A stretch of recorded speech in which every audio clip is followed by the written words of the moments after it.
of a lot of allegations in those. Iran is capitulating. The outcome of what he was mentioning in those tweets is a total capitulation of Iran. And today we've learned that the strait is somehow closed, and or Iran is controlling the traffic through the Strait of Hormuz. Somehow it's limited. What is the current situation? Well, you're right. We had an agreement with the Americans, a comprehensive ceasefire, 10, 11 days ago? What was it? And then the Netanyahu, if you recall, he carried out those carpet bombings on cities and slaughtering hundreds of people, even in neighborhoods that are not friendly to the resistance. He just, mass slaughter. And of course, Western media tried to portray it as targeting as Hezbollah strongholds and Hezbollah targets. I actually spoke to two Western journalists in Beirut. They wanted like a sound bite from me, or a sentence or two. I don't know if it's called a sound bite, but a sentence or two from me for their reports. Why do you write stronghold? Or Hezbollah stronghold, or Hezbollah targets? These are all civilian targets, and both of them more or less said the same thing, that we didn't do this, our editors did them. I said, doesn't make a difference. Your name is on it, and you are, through your silence and your acceptance of this, you're complicit in these genocidal attacks. So Western media in Beirut and journalists are collaborating with it. We're collaborating with the Israeli regime. But the point is that Netanyahu violated the ceasefire. He wanted to wreck the ceasefire. So it's obvious from everyone across the world has to keep this in mind, that this war was started by the Israeli regime and the Trump regime, and the economic calamity that is heading our way is because of them. And so finally, 10, 11 days ago, whatever it was, we had an agreement. Lebanon was a part of it so that the slaughter would stop. And then Iran was to open the Strait of Hormuz. Netanyahu violated the agreement, so Iran didn't open the Strait of Hormuz. Also, when we went to Islamabad, it was clear that Vance did not have the authority to negotiate because he kept making phone calls. The Iranians had the authority, and it was Netanyahu who said Vance should the U.S. president reported to this tiny colony in Palestine, and he has said other American leaders report to him every day. So anyway, you think that would be a scandal, but so he didn't have the authority, and ultimately the United States didn't make any real progress with Iran at the negotiating table because the Israelis again didn't want this. So the continued crisis, the growing energy crisis that has continued over the last 10, 11 days is again because of Netanyahu. It is again because of the Zionists. We could have had an easing of the economic crisis by opening the Strait of Hormuz, but he violated the deal and he prevented the talks and in Islamabad from making progress. Then Iran, after the ceasefire, because Iran kept putting pressure on the Americans and kept the Strait of Hormuz closed in order to put pressure on the Americans to end this bloodshed in Lebanon. And 3 nights ago, I think it was supposed to happen. Netanyahu didn't do it. The next day, Iran made additional threats, including striking Israel or Israeli regime targets, possibly in Lebanon. I'm not quite sure. But that, I think, tilted the balance along with the closing of the Strait of Hormuz. And the regime accepted the ceasefire. Of course, it's violating it, but it accepted the ceasefire more or less. So Iran, yesterday, said that it will open the strait in accordance with the agreement with the United States last, 10, 11 days ago.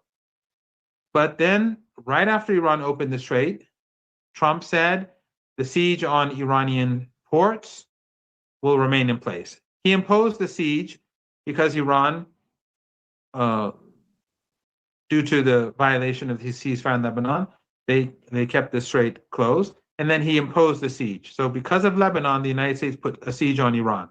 And Vance apparently said, why is Iran so obsessed about Lebanon? I didn't see it myself, but someone else told me, as if, killing the Lebanese is not important. But Iran said, no, we'll be steadfast. So the Americans imposed a siege on Iran. And then when Iran opened the strait, Trump said, we're going to keep the siege on Iranian ports.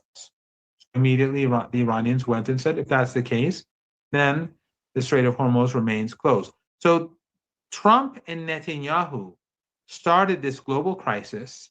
It is getting worse by the minute, literally by the minute, Nima. And reports say that within 1 to 2 weeks, experts are saying between 1 and 2 weeks, the situation is going to get very bad. And within 3 to 4 weeks, the global economy is going to head towards collapse.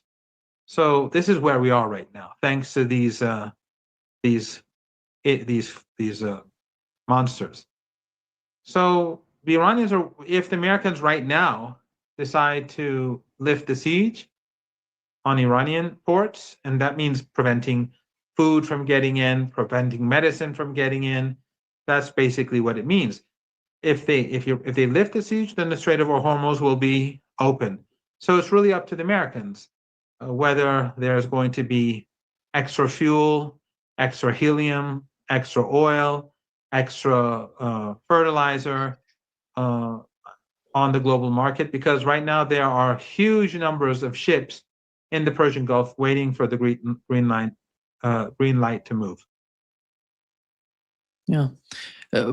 Professor Marandi, here is moments ago what Donald Trump said. He says that we have very good conversations going on with Iran and it's working out very well. But from what we've learned from the latest announcement, which was moment ago from the Supreme National Security Council, they said the basic is that the first point is that on the 10th day of the war, the United States started sending messages to Iranian. What is the process of negotiation or the talks or the messages that Donald Trump is somehow feeling that is going well? Well, I think you know the answer to this, that nothing that Trump says you can take too seriously. Although, or seriously at all. Although I have a feeling, and I may be wrong, and I said this yesterday in a couple of places, and I also tweeted it, that maybe Trump is claiming that Iran has made all these concessions. It won't fund Hamas. It won't fund Hezbollah. It will, I don't know, give up its nuclear program. All those tweets that you were talking about earlier yesterday, all the nonsense that he said.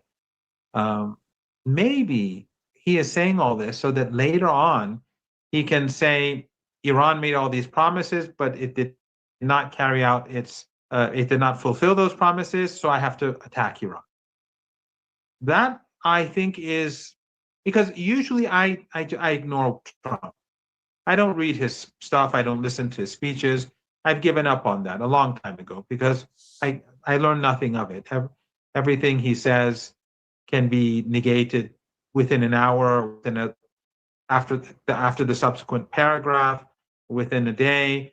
He flip-flops, he changes, he lies a lot. So I usually ignore him. But yesterday, this sudden, these social media posts of his, one after another, I thought to myself that perhaps he's making these fake claims in order to be able to justify another attack later on, to say that, well, Iran agreed to all these things, but they didn't do it, so they were lying, and now I have to bomb them. That's, I think, a plausible interpretation. I'm not saying that's the right interpretation. It could just be a continuation of all the nonsense that he says. like you were just now saying, he's saying things are going well. I don't know. I can't really comment on Trump, but what I can say is that Nima, the whole war, sorry, the whole founded on a major calculation. The war was based on major to me.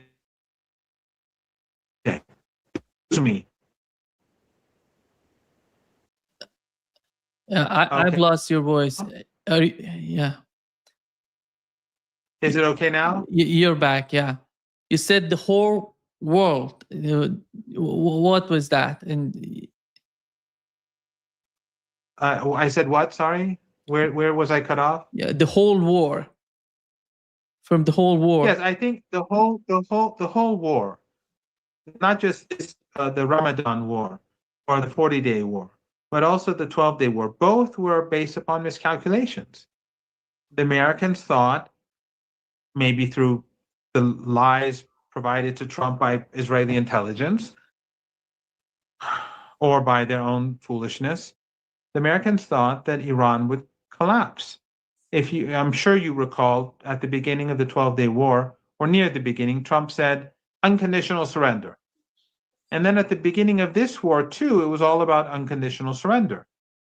And then after a couple of days, when they saw that despite the martyrdom of Ayatollah Khamenei and some of the senior commanders, the Iranian armed forces were functioning very well, and the people were on the streets, and there was no rush on banks or supermarkets or gas stations or anything like that. So for a few days, they kept saying Iran is running out of missiles. We've destroyed all their missile bases, their drone bases, and then they saw that no, this propaganda is not working.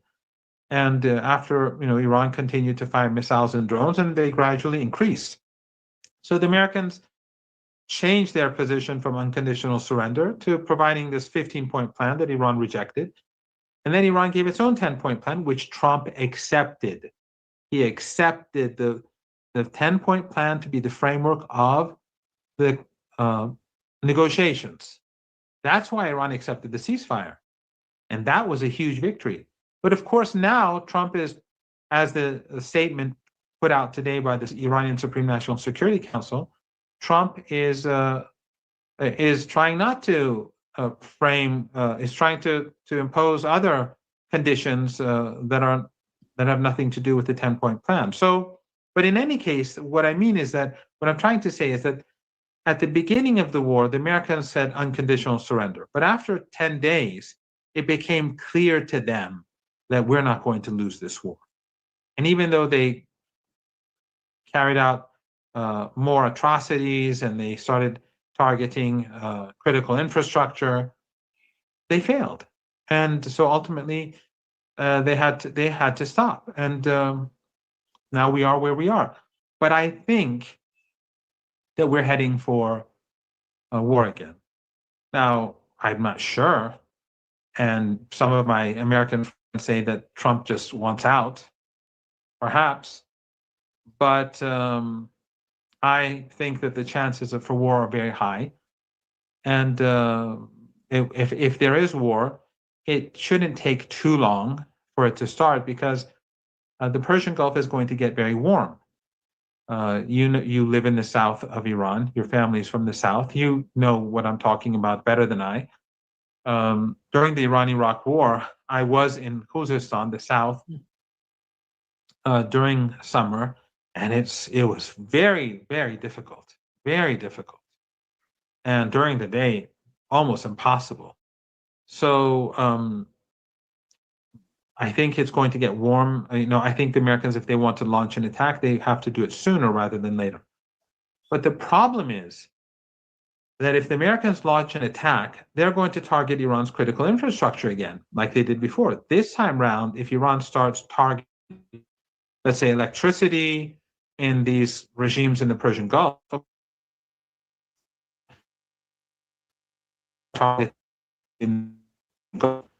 out of retaliation, because part of and they are guilty, in the heat of in the summer, that will force everyone to leave. Millions of people will leave the Qatar and the Emirates and Kuwait and so on. Millions, literally overnight. They will not be able to stay because the heat will be intolerable, especially for these wealthy people who've been living off of oil and gas for decades. They won't be able to continue living there. So you'll see millions of people leaving literally overnight, and these regimes will collapse.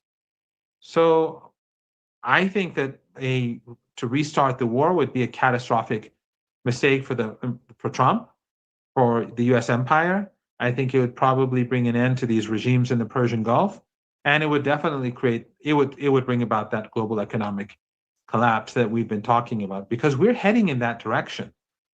And the last 10, 11 days since the ceasefire, it's only been getting worse. Every day it's getting worse.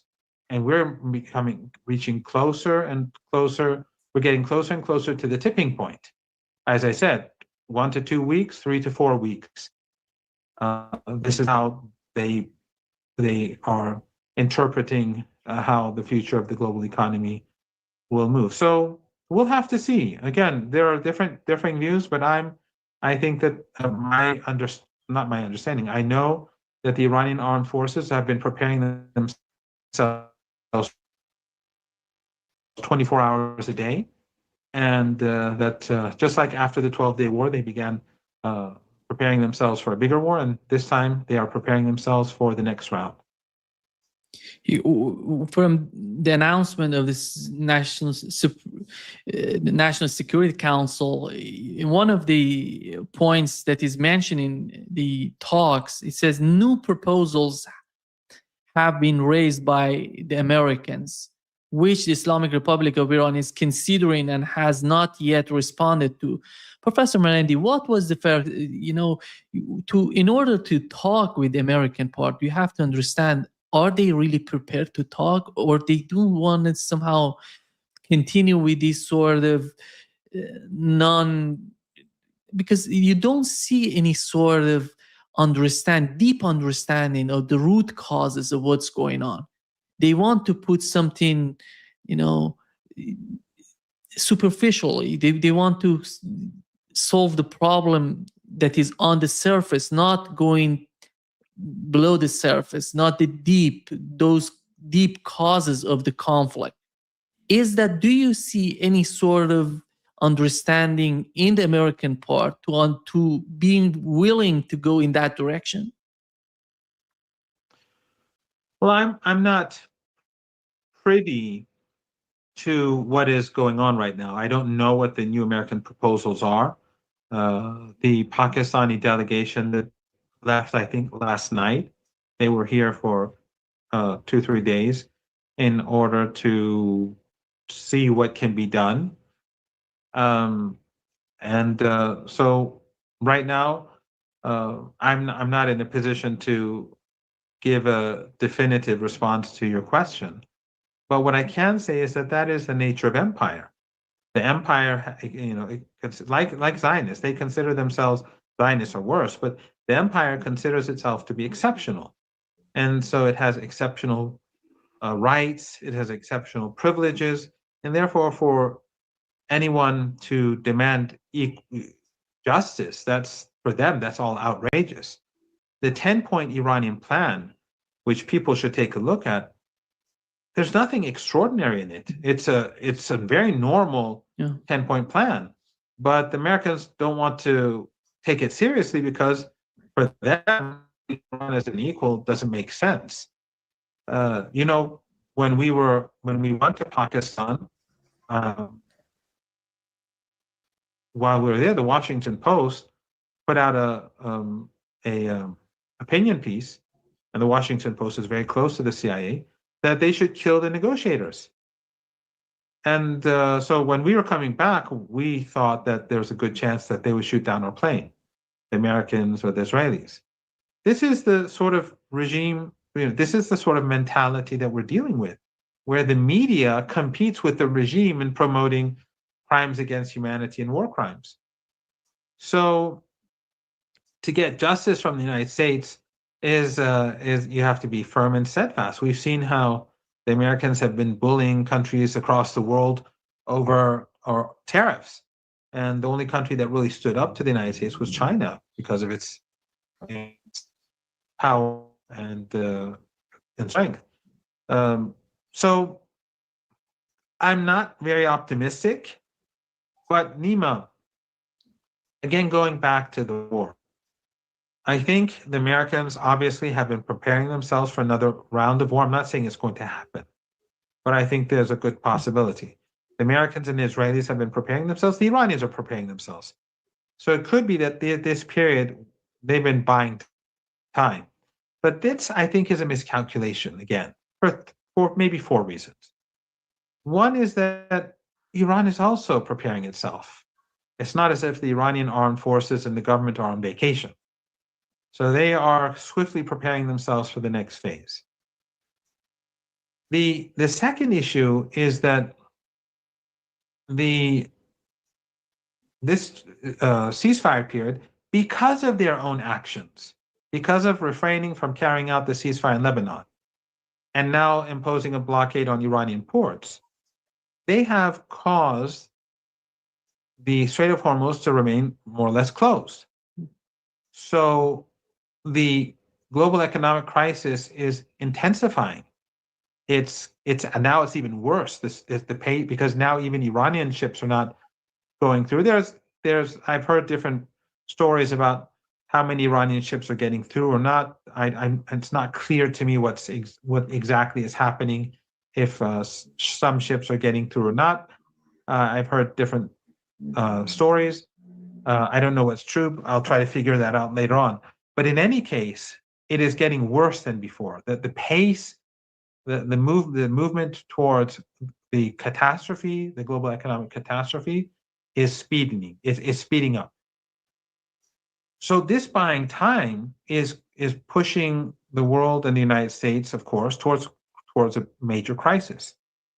And then the other issue is the third issue is that, as I said earlier, we're heading towards the warmer season. It's going to get very hot in the south in a month, and then it will just become intolerable. So even if the Americans, and I think the Iranians will probably allow them to take some territory and then deal with them in the counterstrikes. So they'll let them, let's say, occupy some areas or maybe islands, and then they'll start hitting them with missiles and drones and harassing them day and night and taking casualties as the weather gets warm and hot and intolerable, which will be terrible for their morale.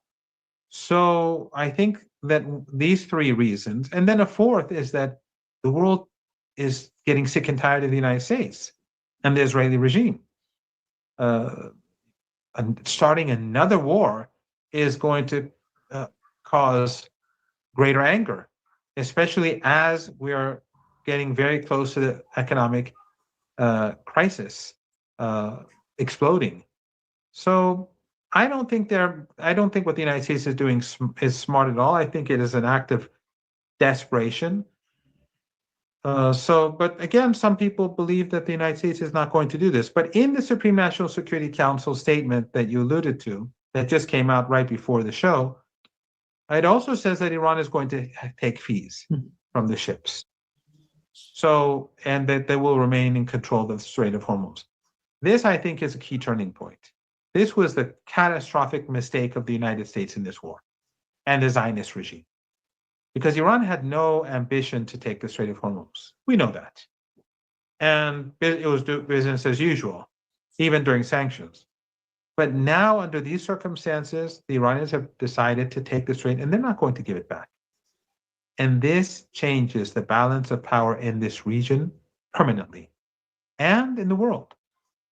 So regardless of what the Americans do, the Iranians are not going to give up the Strait of Hormuz, ever. And these dictatorships in the Persian Gulf, these family dictatorships, are going to have to deal with a new reality. And so I think that it's fair to say that the forces of empire across the region will be weakened, and the axis of resistance across the board as a result, will be strengthened. And even if there's another war, I think that will not change anything. It will probably make it worse for the United States, because when they are defeated, and I'm sure when they if and when they start the war, that they will say, the Western media, even those who are opposed to Trump, will talk about their victories and how they've taken the islands and how heroic the U.S. soldiers are. But that propaganda will last a few days, just like the 12-day war and just like the Ramadan war or the 40-day war. After a few days, it becomes clear that this is not going to go well. This is not going to end well for the United States and many in Iran. And we discussed this from the beginning of the war together.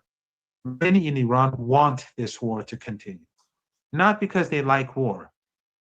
No one likes war, but they're saying that we have to engage in combat with the Americans, with the Trump troops, in order that the United States in future never again thinks about attacking Iran.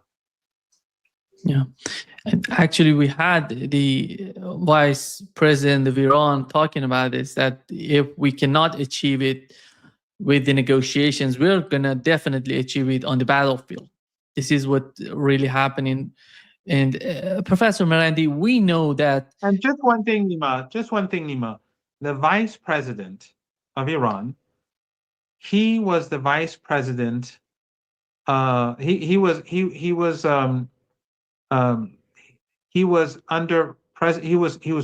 very close to former President Khatami. Yeah. So you're talking about a broad political spectrum in Iran, all saying that enough is enough. We're going to remain steadfast. So for Trump or anyone in the West to hope that he can divide the president, or that there's some sort of division between, and you see that online too, unfortunately, that there's like this division between the foreign ministry or the president and the armed forces. That's nonsense. Everyone knows that everyone knows that the only way forward right now is for Iran to be steadfast, and everyone knows that Trump is dishonest, and that the United States does not abide by commitments. So the first vice president, when he says that, he sounds exactly like a military commander, and I think this is something that people should take note of. You mentioned the Strait of Hormuz, which is one of whoever follows the Persian media, the Iranian media, domestic media, understand what is the tone. And as we've mentioned, Professor Marandi just mentioned, and they say that it's going to remain under the control of Iranian government. But when it comes to the nuclear program of Iran, we had Donald Trump yesterday arguing that Iran is going to give up the enriched uranium. They're going to sending that to us. And what was that? Who knows? What Trump was saying yesterday, Dr. Ghalibaf said that Trump said 7 things, all of them were false. And so again, the only way that I can interpret what he said yesterday to make sense is that he's making all these outrageous claims, these ridiculous claims, so that later on he can say the Iranians promised all these things, but they didn't fulfill their promises, which would be a lie. I mean, the Iranians obviously have not promised anything. But if he wants to go to war, then he would say, they told me they do these things, they didn't do them, so I have to bomb them. If I can read, that interpretation does make sense. But then again, Trump has said so much nonsense over the years and over the past few months, and especially with regards to Iran, that this is just one interpretation. The second interpretation would be that's the normal, abnormal Donald Trump.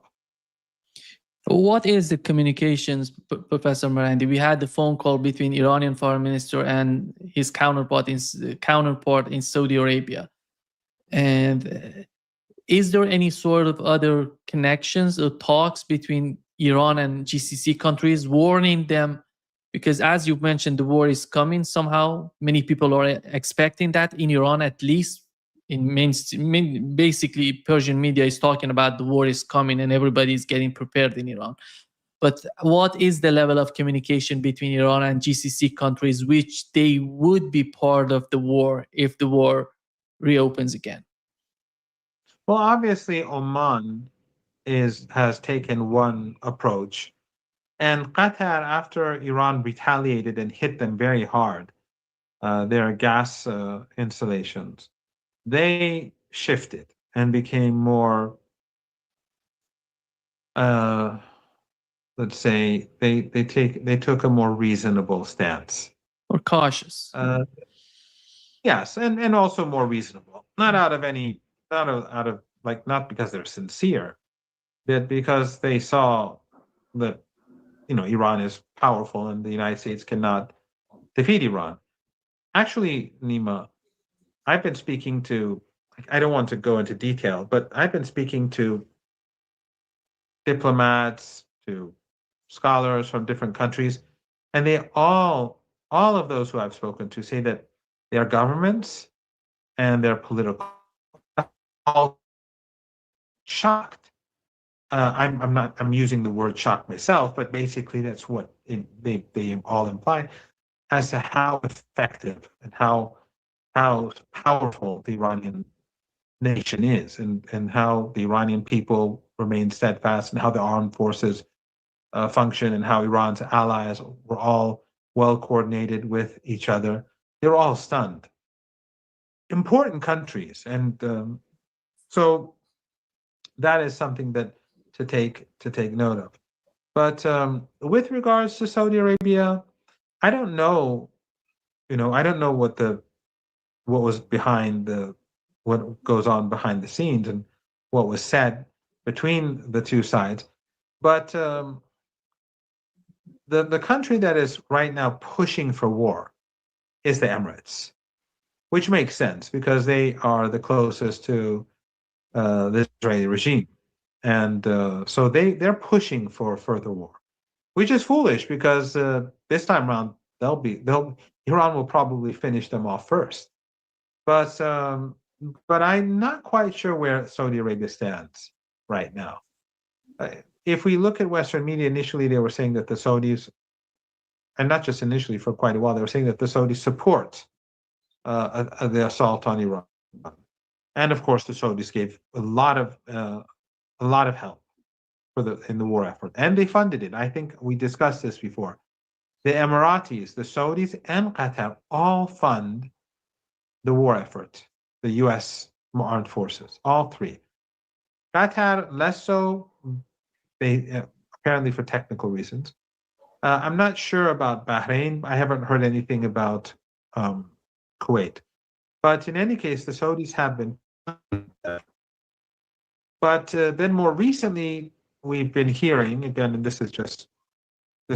I'm not saying this is absolutely true, but the Saudis now don't want this to continue.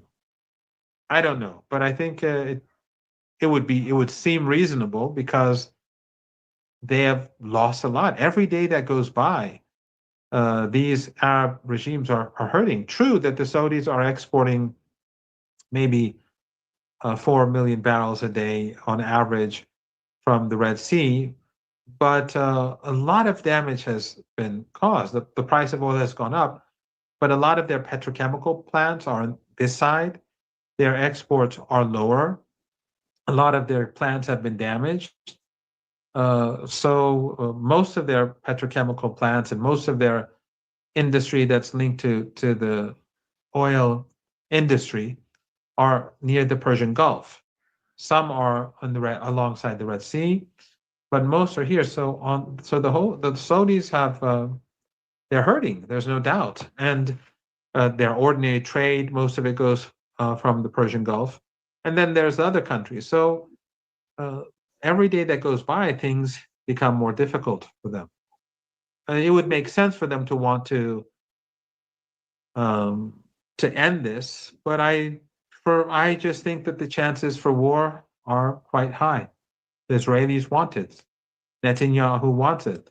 The Zionists in Washington want it. Just like Joe Kent said at the beginning when he resigned, that this war is not about the United States. Iran is no threat. This war is not about nuclear weapons. Iran is not producing them. This is about Zionism and the Zionist lobby and the Israeli regime.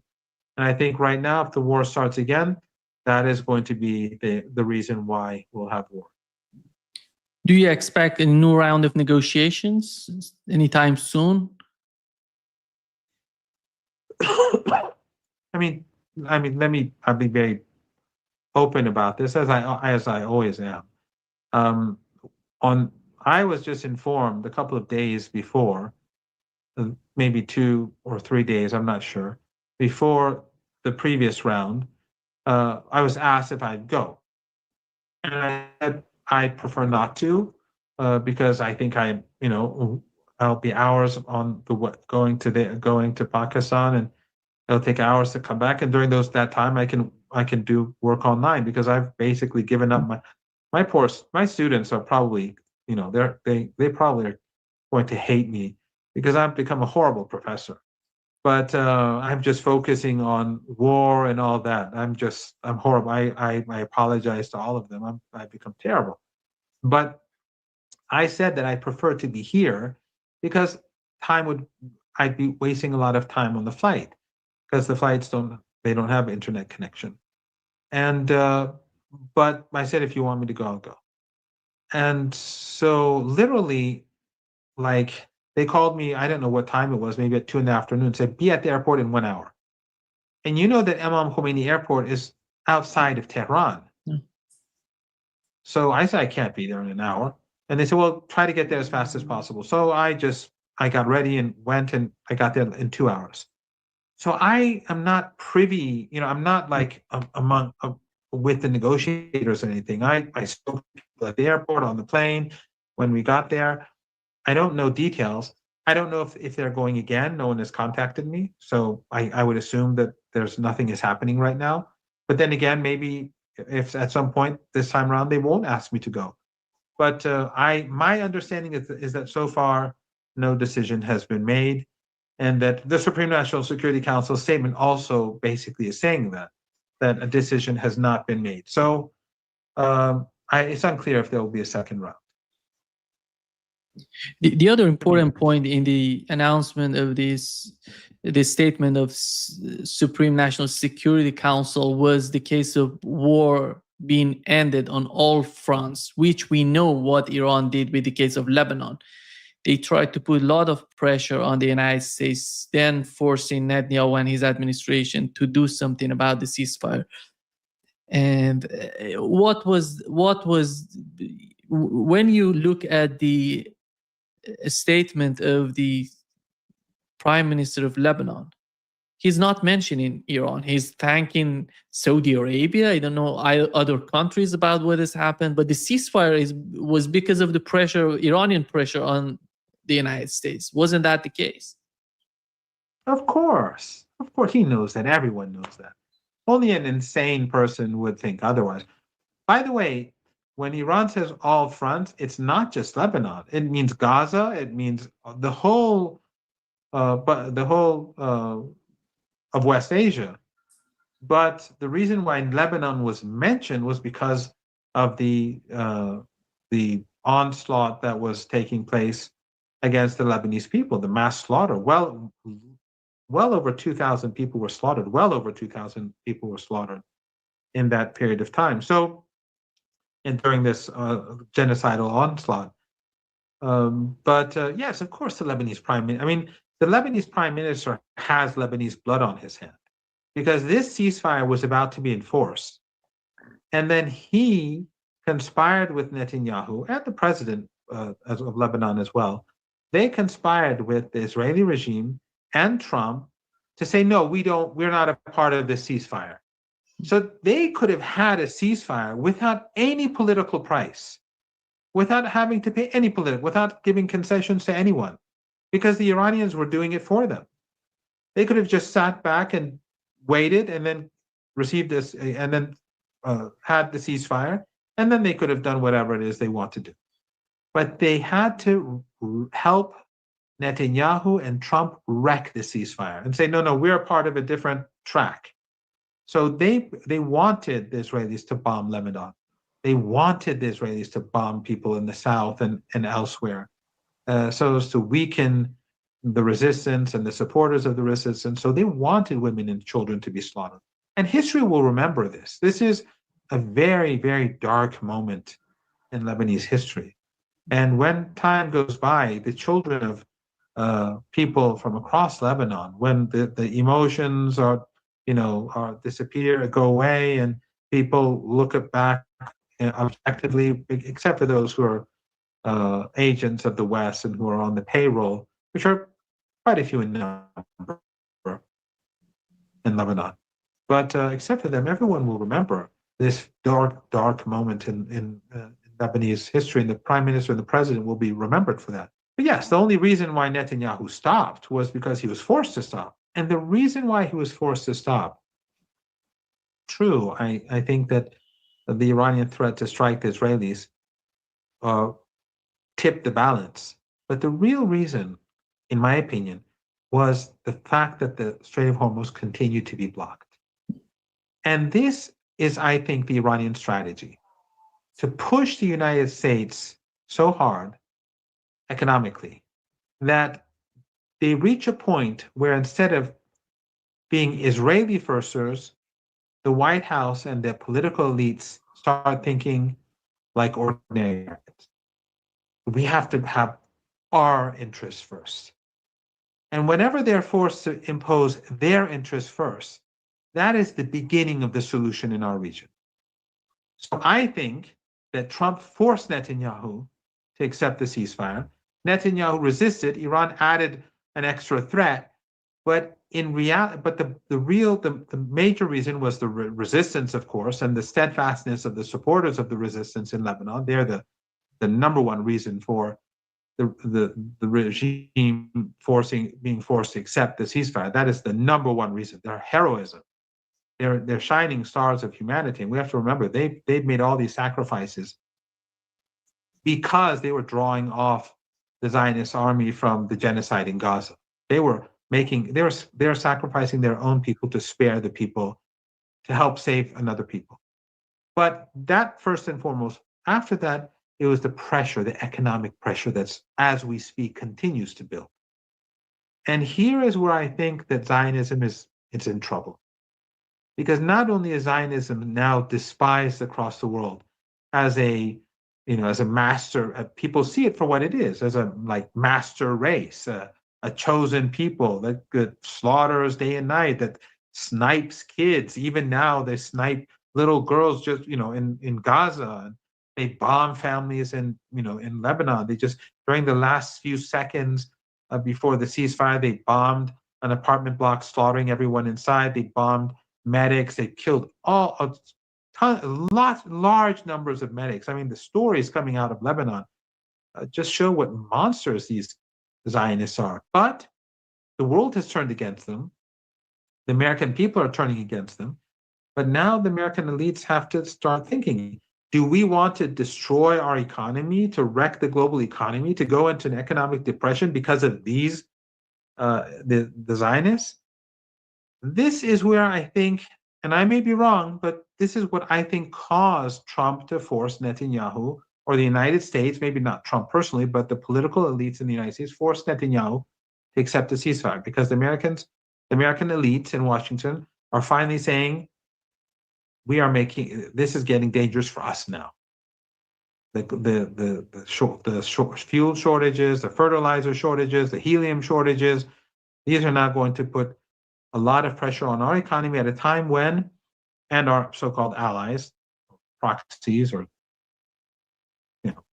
I can think of worse words, but I won't use them. But our economy, the U.S. economy, is already in pretty bad shape, and then things are getting worse. So I think that one can say that the United States was finally, for a second there, looking at the situation from an American first perspective, not because that's in the nature of the political elites, but because things are getting very dangerous. I really think that people do not appreciate how bad the situation is about to become.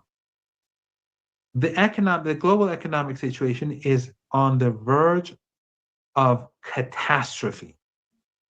And as I said, in 1 to 2 weeks, it's going to get significantly worse. In 3 to 4 weeks, they say it's going to get really bad. So I think at least some people recognize this, even though ordinary Americans are not being told this, and they're getting worried. I see many concerns in Iranian people and in Lebanese people because they say somehow that the United States and Israel they're trying to do what they couldn't achieve on the battlefield, because Israel was trying to, as they have in their mind, that they're trying to disarm Hezbollah. That's the main agenda on their part, to defeat Hezbollah. But they couldn't do it on the battlefield, and they were getting hit by Hezbollah forces on the ground. Hezbollah did very well during the past few weeks. Yeah. Extraordinarily well. And this again shows that all those analyses that were saying that Hezbollah is defeated, Hezbollah is no longer, all of that was nonsense. Hezbollah, though it's surrounded, Al Qaeda and ISIS, US proxies, are now in charge in Syria. And then there's this Israeli regime, and then you have US puppets in Beirut. But despite that, what they've done to the Israeli regime during the past few weeks is quite stunning. And that's why many people are thinking that they want to make a civil war in Lebanon in order to let Hezbollah and the government, and they're fighting each other, and Israel grabbing the southern part of Lebanon. This is the problem, because they have defined a yellow line in the southern part of Lebanon, the same yellow line that they have defined in Gaza. These are not good signs if the government in Lebanon is caring about the sovereignty of Lebanon. Yes, you're correct, but there are a couple of things that have changed, and that is that we're heading towards a global economic crisis, and Israel is going to be blamed for it. And who controls the Strait of Hormuz? Iran. The balance of power has shifted. The Israeli regime has been forced to accept a ceasefire. Now it has this, and now it's saying that we'll have this yellow line, and then we'll start blowing up buildings and people's homes because they're spiteful creatures. That's like what they do in Gaza. These are monsters. We don't expect anything different. They will snipe kids. They like killing kids. And Western journalists and Western elites have no problem with that. Remember, the Epstein class, look at what they've done to all those little girls. So, the Epstein class, the people who work for the Epstein class, do you expect them to be outraged at what they do to kids in Lebanon and in Gaza? Of course not. These journalists are just agents of empire. They're agents of the oligarchy, this utterly corrupt oligarchy. So, but the balance of power shifted, and we are patient. Remember, the occupation of Lebanon took 18 years. The Israelis occupied Lebanon in 1982. They took the capital, they took Beirut. And Hezbollah was born out of occupation. And in the year 2000, 18 years later, they kicked them out of Lebanon. Israel will not be in Lebanon for 18 years. The world is changing very rapidly, and the axis of resistance is growing, and the axis of resistance is becoming popular across the world. It is stunning. It is stunning how popular the Islamic Republic of Iran and Ayatollah Khamenei and the axis of resistance have become. It's stunning, this sudden shift in world public opinion. They're seeing through the propaganda. They see who supports the Palestinian people and who complicit. So I am not concerned. It saddens me. Every death bothers me. Over the last 2.5 years, I've been very active on, and so have you, so many other people. We've seen so much footage. It's, sometimes there were times at night where I couldn't sleep when Gaza was really bad. I mean, like everyone else, you wake up in the middle of the night and you have to go and check you might check my cell phone, and then you see footage and outrageous acts committed by these creatures. But the tide is turning, and I don't see a scenario where the United States wins. I've never seen, seriously, Nima, I've never seen such a self-confident people as the Iranian people. And when there's talk of war right now, they say, yeah, okay. Again, this they're, I keep reminding people that of what General Soleimani said. He said, we're the nation of martyrdom, and we're the nation of Imam Hussein.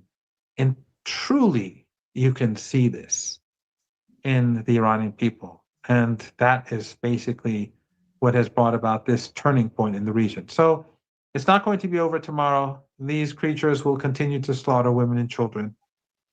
But I see this as the era of the demise of Zionism. It'll take a while, but it will happen. Do you think that it's going to take too much time for have a constructive communication between Iran and GCC countries to have something substantial in the region? They're going to have to accept the new reality that, first of all, they figured out that the United States doesn't care about them. The United States only cares about Israel.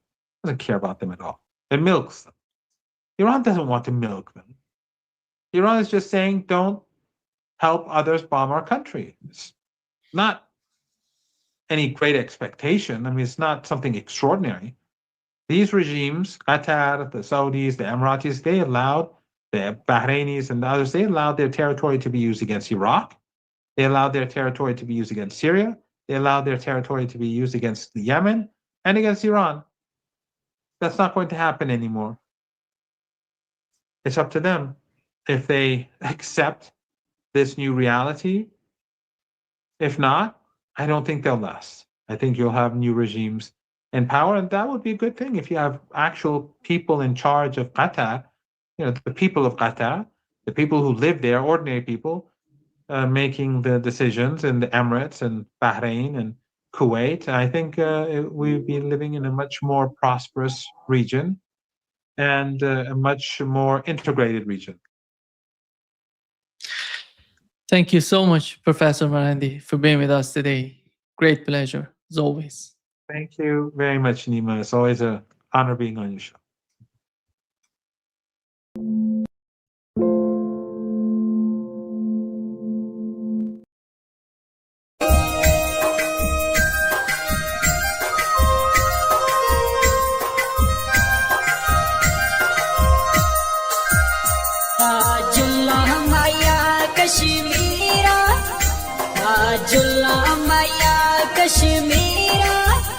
Kashmir में अखियां दी ठंड माया कर प्यार उड़ तेर न कंड माया कर प्यार उड़ तेर न कंड माया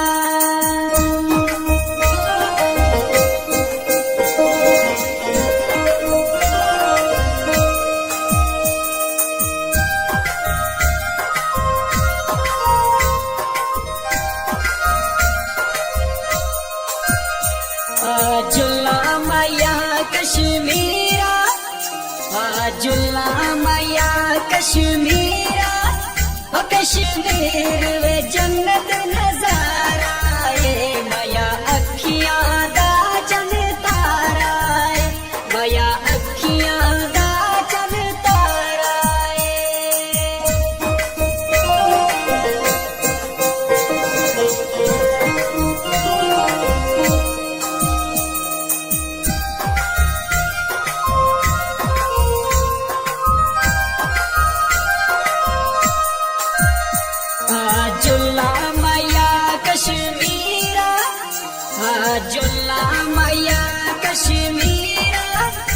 कश्मीर दे दरिया बहंदे ने सुन सजना ए की कहंदे ने सुन सजना ए की कहंदे ने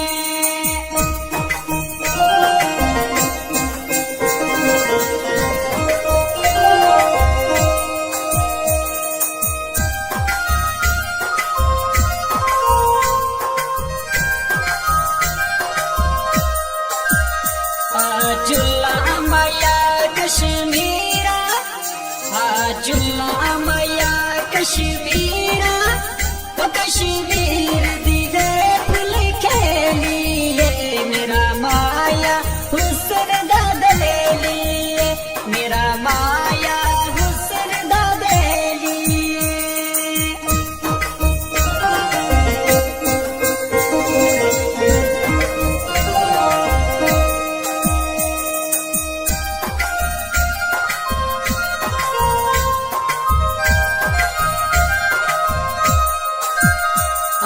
जुल्ला मैया कश्मीरा जुल्ला मैया कश्मीरा कश्मीर वे मेहंदी दा रंग माया सैर करा दे संग माया सैर करा दे संग माया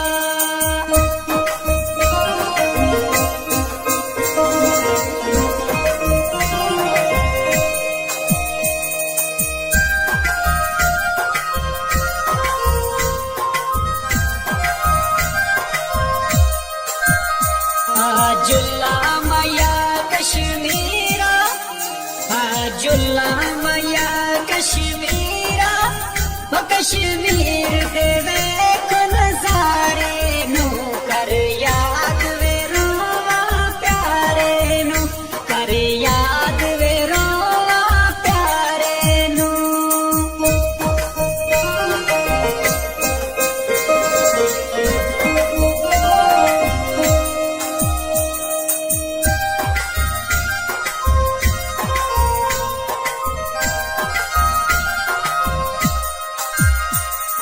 जुल्ला मैया कश्मीरा जुल्ला मैया कश्मीरा कश्मीर वे वागत लार चना रफी दिल को करिए प्यार चना रफी दिल को करिए प्यार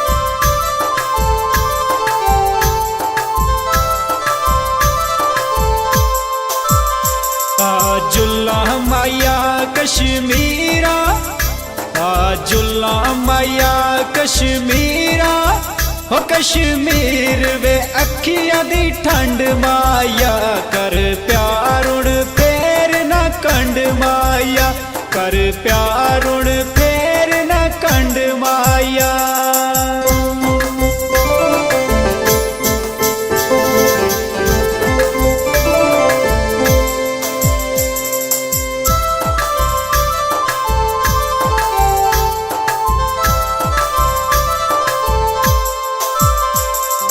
जुल्ला मैया कश्मीरा जुल्ला मैया कश्मीरा कश्मीर वे जन्नत नजारा मैया अखियां दा चन तारा मैया अखियां दा चन तारा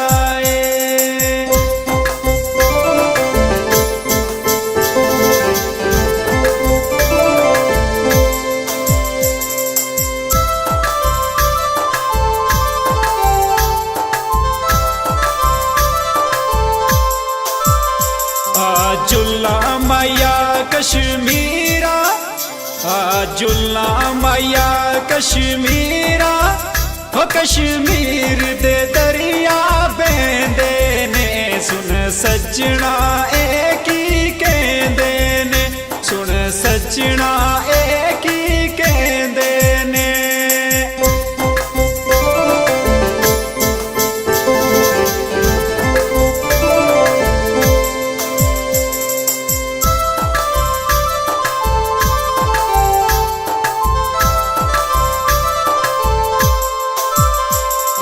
जुल्ला मैया कश्मीरा जुल्ला मैया कश्मीरा कश्मीर दिवे फुल खेलिए मेरा माया हुसन दा बेलिए मेरा माया हुसन दा बेलिए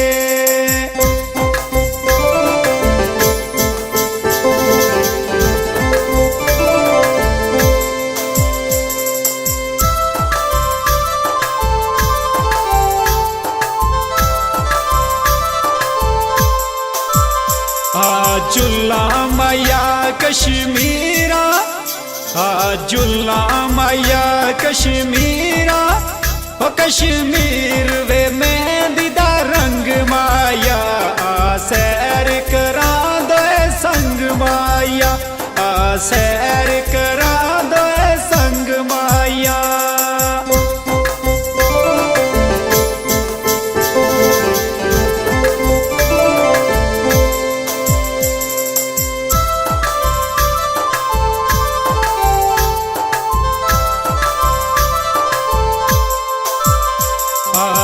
जुल्लामया कश्मीरा जुल्लामया कश्मीरा ओ कश्मीर दे वेखो नजारे नू कर याद वे